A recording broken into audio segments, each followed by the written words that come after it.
जय हिंद दोस्तों, आप सभी का स्वागत है आपके अपने परिवार रोजगार विद प्रमोद यूट्यूब चैनल पर।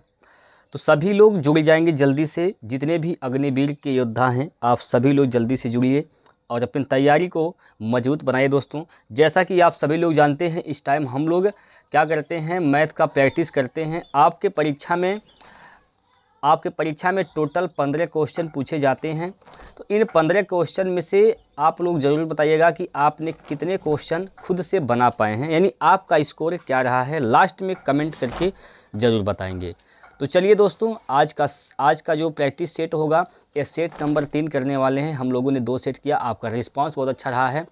और जितने भी कैंडिडेट अभी तक देख रहे हैं, आप सभी लोग वीडियो को लाइक शेयर कर दीजिए और अभी तक चैनल को सब्सक्राइब नहीं किए हैं तो चैनल को सब्सक्राइब करके चैनल के साथ जुड़ जाइए। दोस्तों, यह आपका ही परिवार है, तो इस परिवार का हिस्सा बनिए।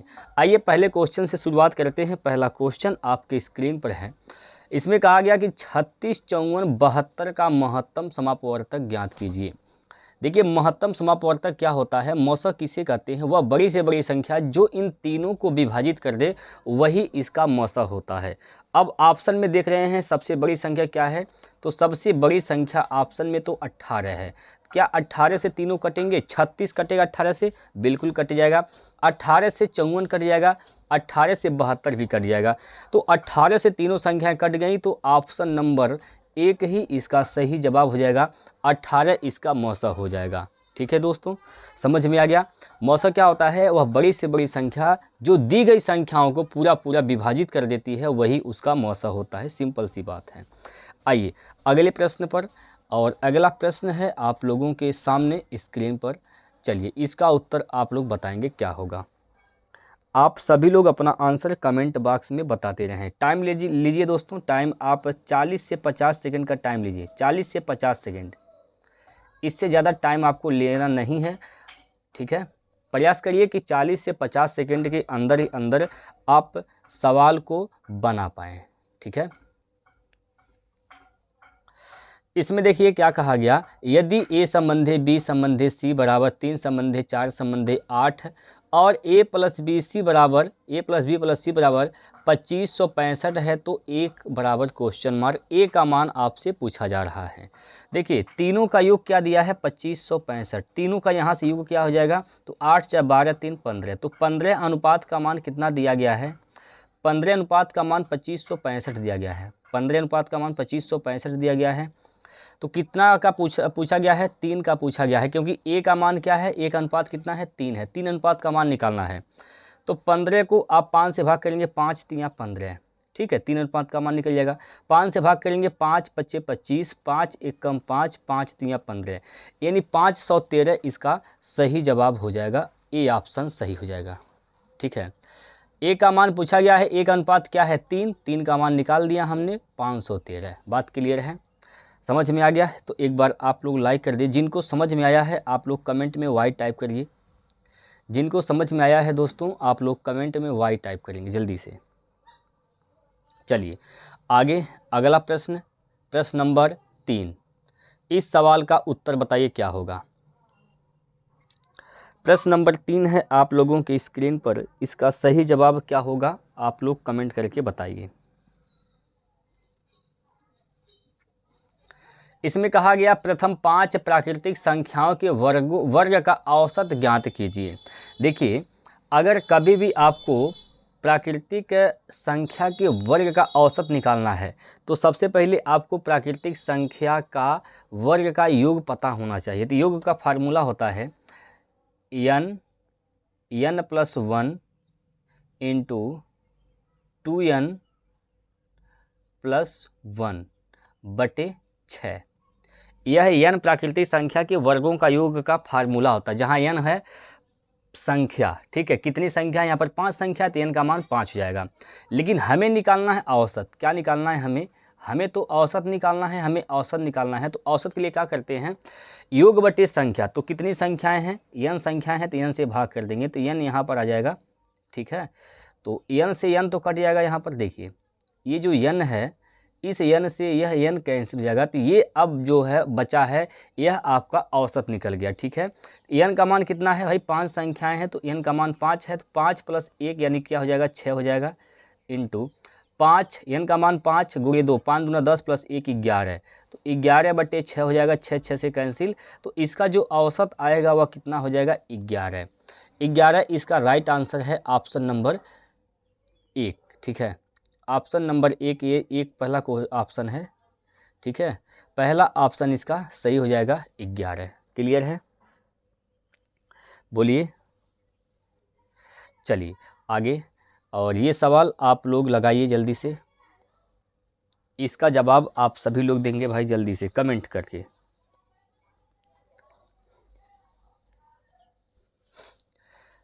देखिए, यदि x + y = 5, x y = 10, तो x² + y² का मान ज्ञात कीजिए।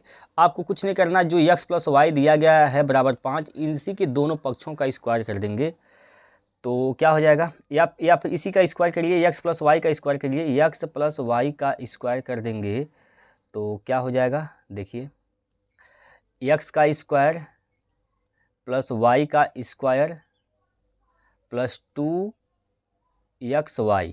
ठीक है, इसका मान कितना है, 5, 5 का स्क्वायर क्या हो जाएगा, 25, बराबर इसका मान निकालना है। ठीक है, तो x² + y² प्लस का 2 गुणे xy का मान 10 है, 2 गुणे 10 यानी क्या हो जाएगा, 20 हो जाएगा, 20 इधर लेकर जाएंगे तो माइनस हो जाएगा, घट जाएगा, तो x² + y² का मान कितना हो जाएगा, 25 में से 20 घटाएंगे तो 5 हो जाएगा। आपसे यही पूछा गया था x² + y² का मान क्या है, तो 5 है। क्या है दोस्तों, 5 है। ठीक है, चलिए अगला क्वेश्चन, अगला प्रश्न है दोस्त, अगला प्रश्न आप लोगों के स्क्रीन पर है, आप सभी का ध्यान इधर है, तो आप लोग इसका उत्तर बताइए क्या होगा। देखिए, प्रश्न में कहा गया है कि घन का आयतन सेंटीमीटर³ में ज्ञात करना है, जिसकी भुजा क्या है, 3 सेंटीमीटर। घन का आयतन क्या होता है, a का क्यूब होता है। क्या होता है दोस्त, a का क्यूब, तो 3 का क्यूब कर देना है। 3 का क्यूब क्या होता है, 3 3 का 9 3 27, तो इसका आयतन क्या हो जाएगा, 27 सेंटीमीटर³, ए ऑप्शन। ठीक, 27 सेंटीमीटर³ इसका सही जवाब हो जाएगा। अगला क्वेश्चन है प्रश्न नंबर 6वां, पढ़िए सभी लोग।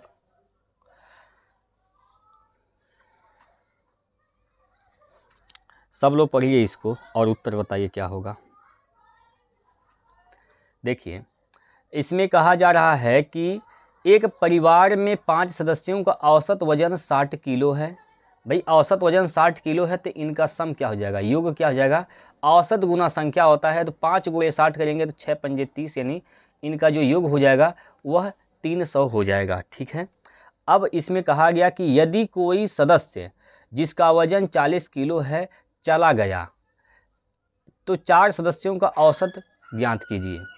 देखिए, इसमें से 40 किलोग्राम का एक व्यक्ति है वह निकल गया, तो अब इनका योग क्या बचेगा, अब क्या बचेगा इनका योग, तो 0 और 6 2 यानी 260 बचेगा। ये कितने सदस्यों का है, ये 4 सदस्यों का है, सम 4 सदस्यों का योग है, तो इनका औसत क्या हो जाएगा, 4 से भाग कर दीजिए, 4 × 6 = 24, 2 बचेगा, 4 × 5 = 20, तो इनका जो औसत आएगा 4 सदस्यों का वह 65 किलोग्राम आ जाएगा। ठीक है, 65 किलो औसत आएगा, 3 नंबर का विकल्प सही हो जाएगा।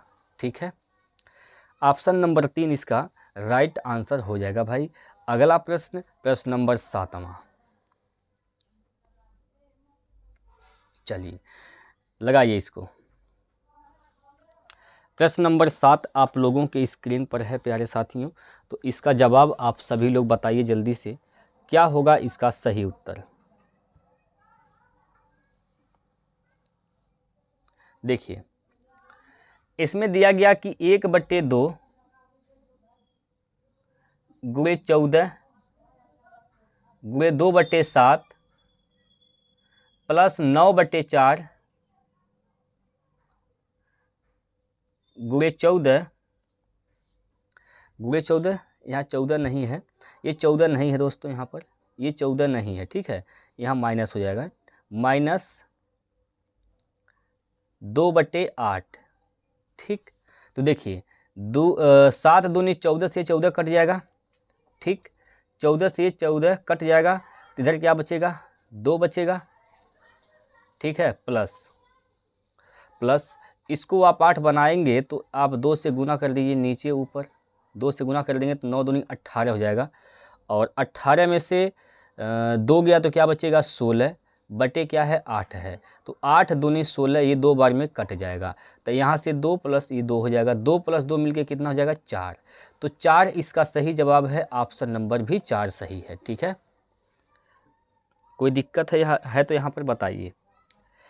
चलिए अगला प्रश्न लगाइए दोस्तों, जल्दी से आप लोग बताइए इसका उत्तर। निम्नलिखित में से कौन से त्रिभुज की भुजाओं को नहीं दर्शाते हैं, बताइए। ये तो दर्शाता है, पहला ऑप्शन तो दर्शाता है। ठीक है, देखिए होता क्या है, जो सबसे बड़ी भुजा होती है, सबसे बड़ी भुजा, जिसे मान लीजिए हमने कहा भाई ए बी सी, ये 3 भुजाएं हैं। सबसे बड़ी भुजा ये है सी, सबसे बड़ी भुजा क्या है, सी हमने मान लिया कि सबसे बड़ी भुजा सी हो जाएगा। और सबसे छोटी भुजा को क्या मान रहे हैं, तो हम ए मान रहे हैं। ठीक है, तो जो सबसे बड़ी भुजा होता है, ये अन्य 2 संख्याओं के योग से छोटा होता है। ठीक है, छोटा होता है, लेस देन कर देंगे यहाँ पर, ए प्लस बी के योग से। ठीक है, तो वो त्रिक है, अगर छोटा है तो त्रिक है। अब ये देखिए, ये सबसे बड़ी भुजा 5 है, अन्य 2 भुजाएं जो बच गई 4 और 3 बच गई, 4 3 7 बड़ी हो जाएंगी 5 से, तो ये तो त्रिक है। और ये देखिए 10 है, 7 4 11, ये भी त्रिक है। इस पर आइए, 6 है, 8 है, 8 है, और सबसे बड़ी भुजा तो 8 हो गई, अन्य 2 भुजाएं बच गई 6 प्लस 3 9, तो यहाँ पर 9 आ रहा है, अन्य 2 भुजाएं बड़ी आ रही हैं। ठीक है, अन्य 2 भुजाएं यहाँ भी बड़ी आ रही हैं। ठीक है दोस्तों, तो ये भी त्रिक है। लेकिन इधर देखिए, यहाँ 6 है और अन्य 2 भुजाएं क्या हैं, तो 2 प्लस 3 5 हैं, ये तो लेस देन हो गई, तो ये वाला त्रिक नहीं है और यही इसका सही जवाब हो जाएगा। ठीक है, ऑप्शन नंबर 8वें का जो है चौथा विकल्प सही होगा दोस्तों, चौथा विकल्प इसका राइट आंसर आ जाएगा। बात क्लियर है, बताइए। चलिए आगे, और अगला प्रश्न नंबर 9। एक कार 70 किलोमीटर की दूरी 35 किलोमीटर प्रति घंटा की गति से और अगले 120 किलोमीटर की दूरी 40 किलोमीटर प्रति घंटा की गति से तय करती है। इसकी औसत गति की गणना करें। भाई औसत गति क्या होता है, कुल दूरी बटे कुल समय। 70 किलोमीटर दूरी इधर हो गया, प्लस 120 किलोमीटर दूरी इधर हो गया, तो 70 और 120 क्या हो जाएगा, 190 हो जाएगा। ठीक है, यानी 190 किलोमीटर की दूरी टोटल हो गया। कुल समय कितना लगा, तो देखिए समय कितना लगा है, समय कितना लगा भाई, 70 किलोमीटर चला है 35 के स्पीड से, तो 35 दूना 70, 2 घंटे का समय यहाँ लगा है। 120 किलोमीटर की दूरी तय किया भाई 40 के स्पीड से, 4 तियाँ 12, 3 घंटे का समय यहाँ लगा है। तो कुल कितना समय लग गया, 190 बटे 5, 5 घंटा। तो 5 से भाग करेंगे, 5 तियाँ 15, 4 बचेगा, 5 अट्ठे 40, यानी इसका औसत चाल आएगा 38 किलोमीटर प्रति घंटा। चौथा ऑप्शन सही होगा। ठीक है, चौथा ऑप्शन इसका सही हो जाएगा। चलिए अगला प्रश्न है, इसको बनाइए।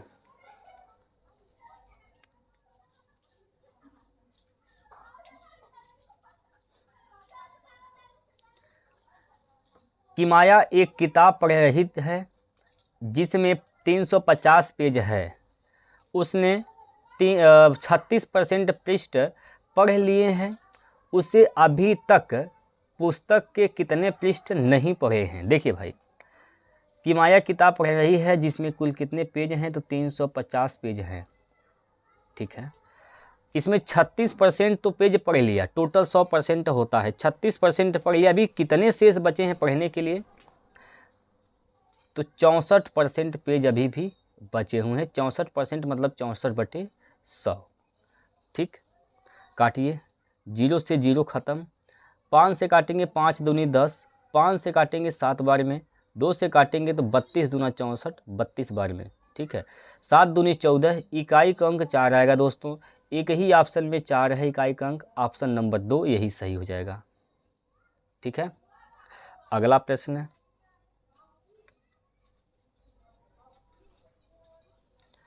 अगला प्रश्न नंबर 11, इसका जवाब दीजिए, जल्दी से बताइए क्या होगा।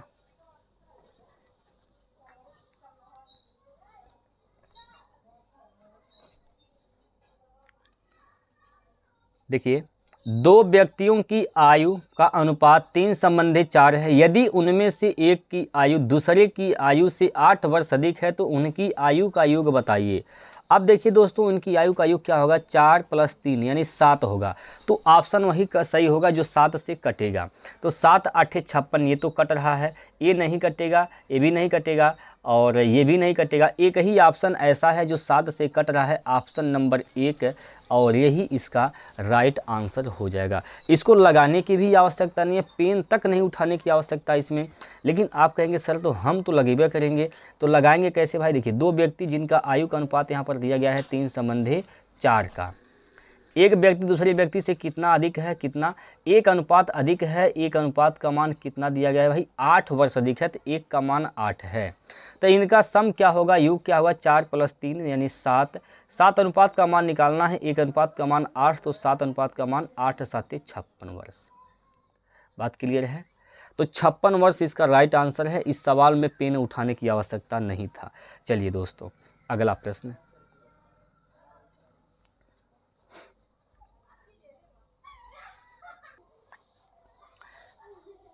चलिए दोस्तों सवाल को पढ़िए। इसमें कहा गया है कि एक आयत ABCD के विकर्ण O पर मिलते हैं।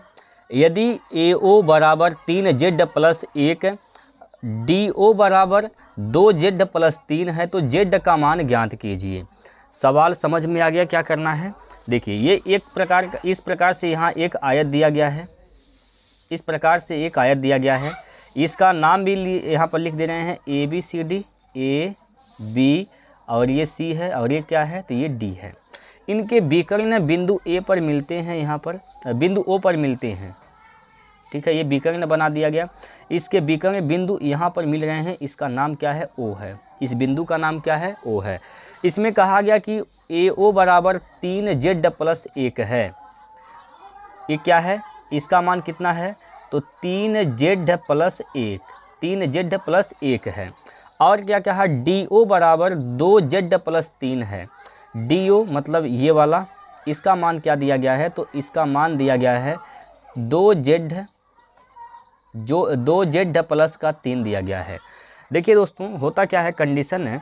देखिए, इधर OD और ये भुजा यहाँ पर OA, ये दोनों आपस में हो जाएंगे बराबर। ये बराबर होते हैं दोस्तों, ठीक है। ये बराबर क्यों होते हैं, इस बात को समझिए। सुनिए, यहाँ पर कितने डिग्री का कोण बनता है, 90। और ये जो विकर्ण होता है इसको कोणों को आधा आधा बांटता है, समद्विभाजित करता है। तो ये 45 हो जाएगा, यहाँ तक 45 ये हो जाएगा, ठीक है। और ये भी क्या होगा, 45 ये भी होगा। अगर दो कोण समान हैं, दो कोण अगर बराबर हैं, तो उसके सामने वाले कोणों के सामने वाले भुजा भी क्या होती हैं, बराबर होती हैं। तो यहाँ से हम ये कह सकते हैं ये समद्विबाहु त्रिभुज है। यानी एक OD और OA क्या हो जाएंगे, भुजाएं बराबर हो जाएंगी। और जब बराबर हो जाएंगे तो इनको बराबर कर देंगे, यानी 2Z + 2, ठीक है। और बराबर किसके हो जाएगा, 3Z + 1। Z वाले को एक साइड लेकर जाएंगे, तो इधर जब लेकर जाएंगे, आप इसको इधर लेकर आइए, तो क्या हो जाएगा, 3Z में से 2Z घटेगा तो 1Z बचेगा बराबर। और इसको एक को जब इधर लेकर जाएंगे, एक को जब इधर लेकर जाएंगे दोस्तों, तो क्या हो जाएगा, यहाँ पर बताइए, 2Z + 3, माफ़ कीजिएगा, यहाँ 3 है, ये 3 है दोस्तों, ये 3 है, ठीक है। यहाँ पर 2Z + 2 नहीं, ये 3 हो जाएगा, ठीक है। तो जब आप एक को इधर लेकर जाएंगे तो 3 में से 1 घटाएंगे तो क्या बच जाएगा, यहाँ पर 2 बच जाएगा। तो Z का मान कितना हो जाएगा, 2। Z का मान क्या होगा दोस्तों, 2 हो जाएगा। किस ऑप्शन में दिया गया है, तो ऑप्शन नंबर 2 ही इसका राइट आंसर हो जाएगा। बात क्लियर है, समझ में आ गया है साथियों। आप लोगों को समझ में आया, कैसे लगा है, क्या इसका कंसेप्ट था? थम्स अप करके बताइए, क्या आपको कंसेप्ट समझ में आ गया है? आगे चला जाए, चलिए अगले प्रश्न की ओर। और अगला प्रश्न है आप लोगों के सामने प्रश्न नंबर 13। लगाइए, इसको लगाइए और आंसर बताइए क्या होगा। देखिए, इसमें कहा गया है यह M1 D1 H1 बटे W1 वाला कंसेप्ट है। ठीक है, टाइम एंड वर्क का ऐसे प्रश्न बनते हैं दोस्तों। इसमें कहा गया कि 18 आदमी 12 मीटर लंबी सड़क को 20 दिन में खोद सकते हैं। 12 आदमी 15 दिन में कितनी लंबाई सड़क खोद सकते हैं? देखिए, कितने आदमी हैं? 18 आदमी हैं। जो कार्य होता है उसको नीचे लिखते हैं, तो कितना कार्य है? 12 मीटर, तो 12 को नीचे लिख दिया जाएगा। 18 आदमी 12 मीटर लंबी सड़क को 20 दिन में खोद सकते हैं। कितने दिन में? 20 दिन में खोद सकते हैं। अब इसमें कहा गया कि बताइए 12 आदमी अगर काम करते हैं, अगर आदमी 12 हैं, कितने आदमी हैं? 12 आदमी हैं और 15 दिन में काम करना है, तो कितना यहाँ पर लंबा सड़क खोद सकते हैं? मान ले रहे हैं यहाँ पर x लंबा सड़क खोद सकते हैं। ठीक है, काट पीट करिए भाई। 4 से काटेंगे, 4 तियाँ 12, 4 पाँचे 20। ठीक है, और किससे कटेगा यहाँ पर? 5 से काटिए, 5 एकम 5, 5 तियाँ 15, 3 त्रिका 9, दूनी 18, 2 बार में 2 से काटेंगे, 2 छक्का 12, तो x का मान क्या हो जाएगा? 6। तो 6 मीटर लंबा सड़क खोद सकते हैं अगर 12 लोग कार्य करते हैं 15 दिन में। ठीक है, 6 मीटर। समझ में आ गया साथियों? अगला प्रश्न लगाइए भाई। देखिए, इतना सिंपल प्रश्न है और बहुत ही सिंपल प्रश्न है दोस्तों। इसको मुजबानी आप बता सकते हैं। 300 इसका राइट आंसर आएगा। देखिए कैसे आएगा। देखिए यहाँ पर करना क्या है, 1500 का 20% निकालना है। 1500 का 20% निकालना है। ठीक है, ये 2 जीरो से ये 2 जीरो कैंसिल हो जाएंगे। 15 दूना 30, 30 में 1 जीरो और लगाना है, ये वाला जीरो, तो 300 इसका सही आंसर है, ऑप्शन नंबर 1।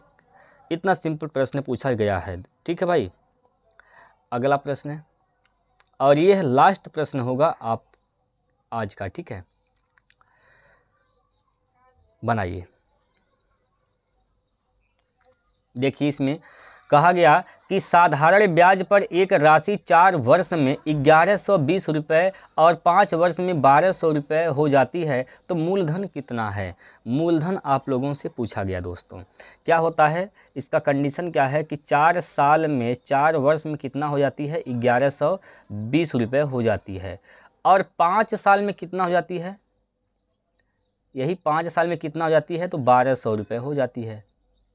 ठीक है, 1200 हो जाती है। अब ये चेक करिए कि 1 साल में कितना यहाँ बढ़ रहा है। तो इन दोनों का डिफरेंट क्या है? 1 है। 1 साल में कितना बढ़ रहा है? 0। 10 में से 2 गया तो 8 बचेगा, यानी 1 साल में 80 रुपया बढ़ रहा है। ठीक है, 1 साल में कितना बढ़ा? तो 1 साल में 80 बढ़ गया। तो बताइए 4 साल में कितना बढ़ेगा? आप 4 साल को भी लेकर लगा सकते हैं, 5 साल को भी लगा सकते हैं। 1 साल में ब्याज कितना बढ़ा है? 80 रुपये। अगर 4 साल का ब्याज निकालेंगे तो आपको ये क्या है? मिश्रधन है, ये मिश्रधन है। तो इस मिश्रधन में से 1120 में से आपको घटाना पड़ेगा। अगर आप 5 साल का ब्याज निकालते हैं तो 1200 में से आपको घटाना पड़ेगा। तो हम यही पता कर रहे हैं कि 4 साल में कितना ब्याज हो जाएगा। 8 चौको 32, 320 रुपया। तो 4 साल में 320 रुपया ब्याज हो जाएगा। तो इसको घटा दीजिए मिश्रधन में से, तो आपका मूलधन पता चल जाएगा। तो कितना बच रहा है? 10, 0 से 0 0 गया, और 2 में से 2 गया तो 0। ठीक है, और 11 में से 3 गया तो क्या बचेगा? 8 बचेगा। तो इसका जो मूलधन आ रहा है वह 800 रुपये आ रहा है। तो 800 रुपये ऑप्शन नंबर 1 इसका सही आंसर हो जाएगा। इसमें कोई दिक्कत है? आप कहेंगे सर हम तो निकालेंगे 5 वर्ष को लेकर, तो 1 साल का ब्याज कितना है? 80 रुपये। तो 5 साल का ब्याज क्या हो जाएगा? 5 गुना 80 कर देंगे तो 8 पंजे 40 हो जाएगा। 400 रुपया ब्याज यहाँ पर 5 वर्ष के लिए हो जाएगा। तो आपको इसमें से घटाना पड़ेगा। 5 साल का मिश्रधन ये है, तो इसमें से आपको 400 घटाना होगा। 400 घटाएंगे तो वापस से कितना बचेगा भाई? वापस से आपका 800 रुपये बचेगा। तो यही आपका मूलधन हो जाएगा। तो चाहे आप इस वाले कंडीशंस लगाइए, चाहे आप दूसरे वाले कंडीशंस लगाइए, दोनों का ही आंसर सेम आएगा। क्या इसमें कोई डाउट है आपको? समझ में आ गया है, कोई डाउट नहीं है। अब आप लोग क्या कर लीजिए दोस्तों, वीडियो को लाइक और शेयर ज़रूर करिए और जितने भी आप के दोस्त हैं उन लोगों तक फैलाइए, पहुंचाइए। और अग्निवीर के जो स्टूडेंट हैं, योद्धा हैं, उन लोगों तक पहुंचाइए, उनको जागृत करिए, बताइए कि यहाँ पर अच्छे कंटेंट दिए जा रहे हैं। ठीक है दोस्तों, 15 क्वेश्चन मैथ से पूछा जाएगा और मैं पूरा विश्वास दिलाता हूँ दोस्तों, एक भी क्वेश्चन ऐसा नहीं है जो आपसे नहीं बनेगा परीक्षा में। 15 के 15 क्वेश्चन करेंगे आप, लेकिन दोस्तों इसके लिए कंडीशन है, आपको रेगुलरिटी आपको मेंटेन करना पड़ेगा। ठीक है दोस्त, रेगुलरिटी अगर मेंटेन करेंगे तो मैथ के 15 क्वेश्चन आप करके आएंगे। साथ ही साथ दोस्तों साइंस भी मैं आपको प्रैक्टिस कराऊंगा, पढ़ाऊंगा भी, तो साइंस भी 15 क्वेश्चन पूछ जाते हैं, तो 15 क्वेश्चन साइंस भी आप नहीं छोड़ेंगे। ठीक है दोस्तों, तो बहुत जल्द ही स्टार्ट कर रहे हैं हर एक सब्जेक्ट, बस आपको धैर्य रखने की आवश्यकता है और आपकी सपोर्ट की हमें आवश्यकता है दोस्तों। अगर आपका सपोर्ट रहेगा तो मैं पूरा विश्वास दिलाता हूं कि आपका एक भी नंबर नहीं छूटेगा। ठीक है साथियों, तो चलिए इसी के साथ अपनी बारी को विराम देते हैं और फिर मिलते हैं अगले प्रैक्टिस सेट में। जय हिंद, जय भारत।